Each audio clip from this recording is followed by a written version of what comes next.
ಪ್ರೀತಿನೇ ನಮ್ಮ ಆಸ್ತಿ, ಇದು ಕೋಟಿಗಿಂತ ಜಾಸ್ತಿ, ಮನಸ್ಸಿಲ್ಲಿ ಬೇರಾಗದು. ವಾತ್ಸಲ್ಯ ಅನ್ನೋದೊಂದೇ ನಮಗಿಲ್ಲಿ ಹಿಂದೆ ಮುಂದೆ, ಊರಿಗೆ ಗೊತ್ತು ಇದು. ದ್ವೇಷಕ್ಕೆ ಜಾಗ ಇಲ್ಲ, ಸ್ವಾರ್ಥಕ್ಕೆ ಲಾಭ ಇಲ್ಲ, ಸಹನೆಯ ಎದೆಗೂಡಿದು. ಮಮತೆಯ ಮಡಿಲೆ ನಮಗೆ, ಸಿಂಹಾಸನದಂತೆ ನಮಗೆ, ಅನುರಾಗದಾಟ ಮರಿದು.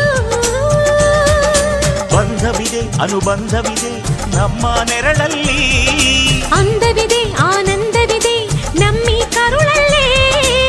ಸ್ವರ್ಗಕ್ಕೆ ಎಣಿ ಹಾಕು, ಲೋಕಕ್ಕೆ ತಿಳಿಯಬೇಕು ಈ ಪ್ರೇಮ ಸಂಬಂಧ.